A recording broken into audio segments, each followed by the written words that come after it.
जय हिंद। आप सभी का हार्दिक स्वागत है स्टडीफाइड यूट्यूब चैनल पर। कुछ ही दिन पहले आईबीपीएस की तरफ से एक अपडेट आती है जिसके तहत आरआरबी में 45 मिनट के कंपोजिट टाइम को हटाकर अब उसे सेक्शनल टाइम कर दिया गया है। क्वांट में आपको 20 मिनट और रीजनिंग में 25 मिनट मिलेंगे। बच्चे परेशान हैं कि उस 20 मिनट का इस्तेमाल किस तरीके से करें कि मैक्सिमम मार्क्स निकाल सकें, और उस परेशानी का यहाँ पे सॉल्यूशन लेकर मैं आया हूँ। आप सबको बहुत डिटेल में एक्सप्लेन करने वाला हूँ कि 20 मिनट में आपकी क्या स्ट्रेटेजी होनी चाहिए कि आप मैक्सिमम मार्क्स क्वांट में से निकाल सको।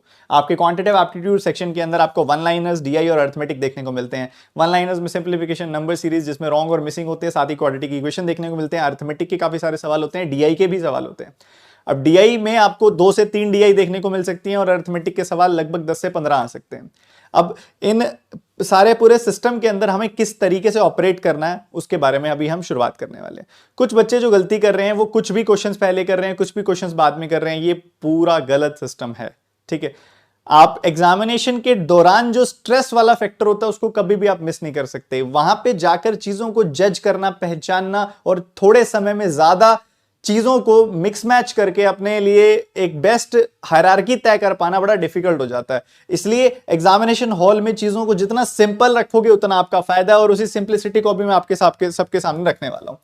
पूरे के पूरे वीडियो को लास्ट तक देखिएगा, क्योंकि अगर ऐसा हो सकता है कि अगर आप पूरी वीडियो को ना देखें, कोई ऐसी चीज जो मैंने स्टार्टिंग में आपको कम बताई है उसकी डिटेल एक्सप्लेनेशन लास्ट में दी हो, तो हो सकता है कि आपकी तरफ से एक बहुत बड़ी चूक रह जाए। इसलिए वीडियो को पूरा लास्ट तक कंप्लीट देखना ताकि कोई कमी आपकी तरफ से ना छूटी जाए, ठीक है। जैसे ही आपका सेक्शन ओपन हो, जैसे ही क्वांटिटेटिव एप्टीट्यूड आपके सामने ओपन हो, शुरुआत जैसे ही हो, एक चिड़िया की आंख जैसा निशाना वन लाइनर्स पे होना चाहिए। शुरुआत में भी हो सकता है कि शुरू के 1-2 सवाल आपके लिए अर्थमेटिक के बड़ी इजी आए, बट ये एक ट्रैप हो सकता है कि शुरुआत अर्थमेटिक से करा के फिर उसके बाद उस जाल में फंसाते चले और अर्थमेटिक में इजी दिखने वाला सवाल बट कॉम्प्लिकेटेड सवाल आपके टाइम को खींच के ले जाए। कई बार ऐसा होता है कि अर्थमेटिक का सवाल इजी दिखाई देता है, बट जब हम सॉल्व करना शुरू करते हैं तो कहीं ना कोई ऐसी चीज फंस जाती है जिससे प्रॉब्लम आ जाती है। वो इतना तक हो सकता है कि उसके अंदर कोई लास्ट में वेरिएबल डाल दे और ऑप्शंस आपके वेरिएबल में दे दे। जो सवाल 40-45 सेकंड का दिख रहा था वही 1.5-2 मिनट ले जाए। तो चिड़िया की आंख निशाना सिर्फ वन लाइनर्स पे, चाहे अर्थमेटिक आसान दिखे, चाहे डीआई आसान दिखे, कुछ भी आसान दिखे, देखना भी नहीं है। Skip and next, skip and next, skip and next, skip and next, बस स्किप एंड नेक्स्ट। जैसे ही वन लाइनर सामने आए, सिंप्लीफिकेशन, नंबर सीरीज, कोई भी क्वाड्रेटिक, कुछ भी सवाल आए, इसी तरीके से चिड़िया की आंख वाले तरीके से सिर्फ निशाना हमारा वन लाइनर्स पे और किसी भी चीज पे नहीं, करेंगे खत्म। किसी भी अर्थमेटिक के क्वेश्चन पे, चाहे किसी भी डीआई के क्वेश्चन पे, चाहे कितना मर्जी लुक्रेटिव दिखे, चाहे कितना मर्जी मन करे, रुकना नहीं है, चलते जाना है। कम से कम समय में बेहद तेज स्पीड के साथ वन लाइनर्स खत्म करने हैं। सबसे पहला काम वन लाइनर्स खत्म, फिनिश करने हैं, ठीक है। उसके बाद जैसे आप वन लाइनर्स को खत्म कर दें, उसके बाद बारी आती है दोबारा से जो छूटा है उसको पकड़ने की, ठीक है। उसके बाद दोबारा चलेंगे। ये 3M अप्रोच है, इसके बारे में डिटेल में अभी बात आगे भी करने वाला हूं मैं। तो एक बार वन लाइनर्स आपने खंगाल दिए सारे के सारे, बस खत्म है। पेपर में जितने वन लाइनर्स आए थे सारे कर दिए। उसके बाद बारी आती है अगले सेक्शन की। बहुत सारे आपने इतने टाइम से, आप 5 महीने, 4 महीने, 3 महीने से, कई बच्चे 1-1 साल से पढ़ाई कर रहे हैं, अर्थमेटिक भी आप पढ़ रहे हो, इतनी अंडरस्टैंडिंग तो आपको डेवलप हो गई होगी कि कुछ अर्थमेटिक के क्वेश्चन बिल्कुल डायरेक्ट और स्ट्रेट फॉरवर्ड होते हैं। सीधा सा डेटा, छोटी सी चीज पूछी हुई, निकाला, खत्म किया। कोई भी कॉम्प्लिकेटेड वेरिएबल दिख रहा है उसको छोड़ दो, सीधा सीधा छोटा सा कोई वेरिएबल डाल दिया जिसमें दिख रहा है कि बस ऐसे ट्रैप के नाम पे डाला हुआ है, बिल्कुल फंडामेंटल कॉन्सेप्ट पे बेस्ड है, या बिल्कुल डायरेक्ट क्वेश्चन दे दिया, अर्थमेटिक का बिल्कुल सीधा सा सवाल दे दिया, बहुत आएंगे। अब उनकी बारी है, दूसरी बार में उस पर पहुंचे, ठीक है। तो जो भी सिंपल डायरेक्ट अर्थमेटिक के क्वेश्चन दिखाई दे रहे हैं उनको उठा दो। कोई स्ट्रेट फॉरवर्ड सिंपल सी डीआई दिख रही है उसको उठा लो। एक पाई चार्ट दिया हुआ है, रेशो दी हुई है, 4 सेक्शन है, 4 अलग अलग सेक्शन में बात की जा रही है, वहां पे 4 अलग अलग कॉलेजेस में मेल फीमेल का डेटा दे दिया, उसके ऊपर 5 क्वेश्चन है, 5 में से 4 बेहद ईजी है, सिंपल सी डीआई उठाया, खत्म किया। केसलेट में ताकत है, शुरू से पहले दिन से केसलेट में ताकत है, बिल्कुल 5 लाइन की सिंपल सी केसलेट है जिसमें आराम से डेटा कनेक्ट हो रहा है, खत्म किया, क्वेश्चन सॉल्व किए, काम ओवर। ऐसी डीआईज, ऐसे अर्थमेटिक क्वेश्चन जो सीधे हो, आसान हो, वन लाइनर्स के अलावा पेपर का आसान टूटने वाला सेक्शन हमने दूसरी बार में उठाना है। तीसरी बार में जब आपको लगे कि वो सब कर चुके हो तो बचे हुए अर्थमेटिक क्वेश्चंस के ऊपर अटैक करना है। जो एक आध डीआई छोड़ दी, मुश्किल लगी, वो 20 मिनट का खेल में नहीं आएगी। वो तब होती, मान लो हम 23-25 मिनट दे रहे होते, या फिर हमारा दूसरा तरीके से हम पेपर को अटेम्प्ट कर रहे होते। अब जब 20 मिनट की बात है तो खेल थोड़ा सा बदलना पड़ेगा।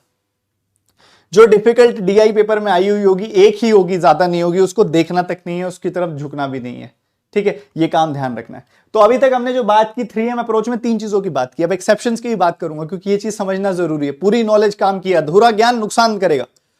तो सबसे पहले हमारा जो 3M अप्रोच है वो 3 सेक्शंस में डिवाइडेड है, एक है मिनी, फिर माइक्रो, फिर मैक्रो।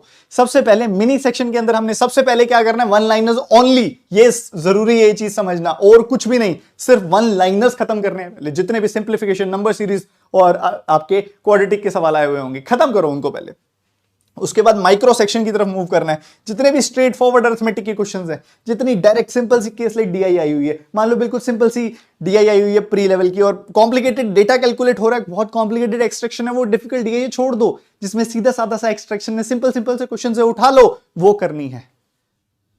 तो स्ट्रेट फॉरवर्ड अरिथमेटिक के क्वेश्चंस और इजी डीआईज ये सेकंड में, यहां पे आपने माइक्रो सेक्शन में करनी है। और मैक्रो सेक्शन में क्या करना है, सिर्फ वो वाले अरिथमेटिक के क्वेश्चन जो बच गए हैं उसमें से जो होने वाले हैं, डुएबल हैं, वो कर लो, कोई भी डिफिकल्ट टाइप की डीआई देखना भी मत। अब बात आती है एक्सेप्शंस की, ठीक है। सबसे पहले वन लाइनर्स करते हुए, मान लो आपकी एक कमजोरी है, वो है रॉन्ग नंबर सीरीज, और जितने काफी बच्चों ने प्रैक्टिस करके उसके ऊपर महारत हासिल कर ली है, ठीक है, बहुत अच्छे से प्रैक्टिस कर ली, महारत हासिल कर ली, बट स्टिल कुछ, अभी मैं बोलूंगा 10 में से 2 बच्चे ऐसे हैं जिन्होंने अभी भी रॉन्ग नंबर सीरीज में गड़बड़ की हुई है। एग्जामिनेशन में ज्यादा मत पीछे पड़ना उसके, एक 10 15 20 सेकंड की ग्लिम्स में अगर हो रहा है तो करो, नहीं तो छोड़ दो। एक और एक्सेप्शन, मान लो बहुत ही कॉम्प्लिकेटेड कैलकुलेटिव 1-2 क्वेश्चन है, मान लो बहुत बड़े बड़े नंबर में क्वाड्रेटिक दे दी जो यूजुअली देता नहीं है, मान लो बहुत ही ज्यादा कॉम्प्लिकेटेड को सिंप्लीफिकेशन का सवाल दे दिया, यूजुअली देता नहीं है, बट अगर दे दिया तो छोड़ दो। ये नहीं करना कि मान लो 15 क्वेश्चन आए हुए हैं तो 15 के 15 खत्म करने हैं, क्या पता 15 में से 10 ही करने वाले हो बस। पेपर को पेपर के हिसाब से स्ट्रेटेजाइज करना भी इंपॉर्टेंट होता है, ठीक है। स्टैंडर्ड प्रोटोकॉल इंपॉर्टेंट है, बट एग्जामिनेशन के दौरान भी अपनी विवेक की ताकत का इस्तेमाल करना जरूरी है। क्या आपका डिस्क्रिमिनेशन का स्तर क्या है, वहां एग्जामिनेशन हॉल में कितनी इजीली आप डिस्क्रिमिनेट कर पाते हो, समझ पाते हो कि क्या चीज करनी है क्या चीज नहीं करनी है, ठीक है। उसके बाद ये जब अरिथमेटिक के क्वेश्चंस की तरफ आप मूव कर रहे होगे, कुछ ऐसे चैप्टर्स हैं आपके जो बेहद ज्यादा स्ट्रॉन्ग है, बहुत ज्यादा स्ट्रॉन्ग है, तो उन अरिथमेटिक के चैप्टर्स के इजी क्वेश्चंस तो आपने छोड़ने ही नहीं है, उधेड़ने हैं। बट कोई कोई चैप्टर ऐसे होंगे जो आपके एक्सट्रीमली वीक हो चुके होंगे, पहली बात तो होने नहीं चाहिए, रिवाइज कर लो, अभी पढ़ा है 1 हफ्ता, बट स्टिल आपके कोई भी अगर बहुत परेशान करने वाला सेक्शन है और उसमें भी आप लेस कॉन्फिडेंट हो किसी अरिथमेटिक के क्वेश्चन को लेके, छेड़ना मत, टाइम वेस्ट कर देगा वो आपका बहुत ज्यादा, ठीक है। और मन करेगा बार बार एक आधी डीआई और उठा लूं, बट लेंथी डीआई मत छेड़ना, क्योंकि लेंथी डीआई में एक तो एक्सट्रैक्शन में बहुत टाइम लग जाता है, उसके बाद क्वेश्चंस में बहुत टाइम लग जाता है।